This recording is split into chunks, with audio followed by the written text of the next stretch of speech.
Assalamualaikum warahmatullahi wabarakatuh. Perkenalkan nama saya Muhammad Rezani dan NPM 310.74. Sini saya ingin menyampaikan apa sih itu translator. Yang pertama adalah translator itu adalah jembatan untuk kode.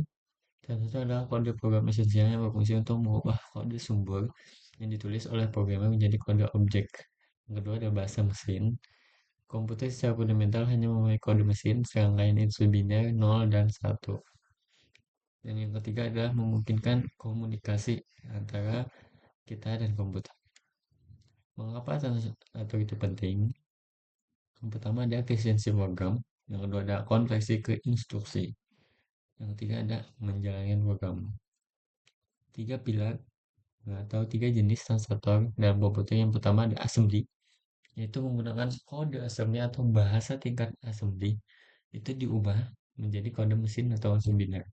Sedangkan yang kedua ada compiler, yang kita pelajari ini menerjemahkan seluruh kode sumber dari entah itu bahasa C, bahasa C++, mengubah sekaligus sebelum dieksekusi.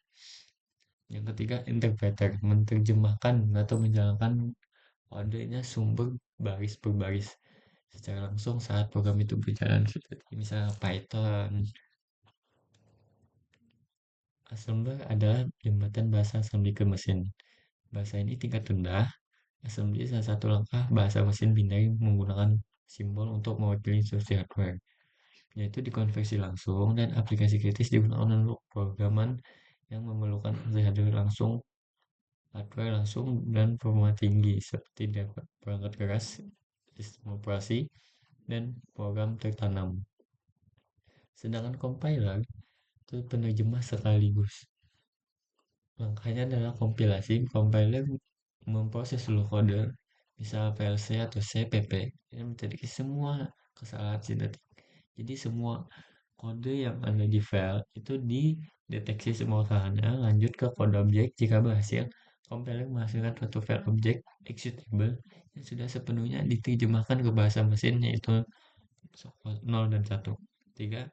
Langkah eksekusi cepat. Program dieksekusi oleh sistem operasi karena penerjemahannya terjadi sekali. Proses eksekusi program menjadi sangat cepat. Bahasa yang sering dikompilasi ya seperti tadi C, C++, atau dan Go. Interpreter yaitu itu adalah membaca, menganalisis, dan menjalankan setiap baris per baris kode. Prosesnya berulang kali setiap program itu dijalankan. Keuntungannya memudahkan debugging, karena per baris-baris mengidentifikasinya, lebih fleksibel juga dalam pengujian. Kekurangannya umumnya lebih lambat biasanya untuk dikompilasi. Ininya perbedaan antara compiler dan interpreter. Compiler seluruh kode, interpreter baris per baris. Untuk kecepatannya lebih cepat compiler ketimbang interpreter, memorinya pun lebih besar untuk compiler, sedangkan interpreter lebih kecil. Untuk pelaporan error jelas interpreter lebih mudah karena masalahnya dimuncul baris per baris, bukan seluruh kita compiler code. Kita analisis satu file dulu baru error, karena yaitu compiler lebih susah untuk di error.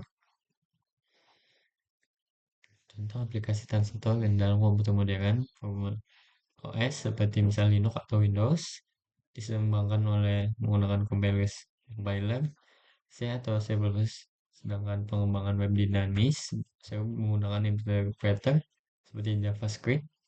Sedangkan fitur penerjemah AI menggunakan seperti Microsoft PowerPoint kini menggunakan teknologi AI translator canggih untuk menerjemahkan slide dan subtitle secara real time, memungkinkan komunikasi yang global dan mulus. Jadi untuk kesimpulannya adalah translator memiliki komponen yang terlihat namun vital, memungkinkan akses dan berfungsi. Mereka menjamin bahwa ide-ide manusia dapat dieksekusi oleh hardware. Intinya, translator adalah jembatan bahasa antar dunia dan digital. Sekian, mohon maaf dari saya. Mohon maaf terdapat kesalahan. Saya akhiri. Wassalamualaikum warahmatullahi wabarakatuh.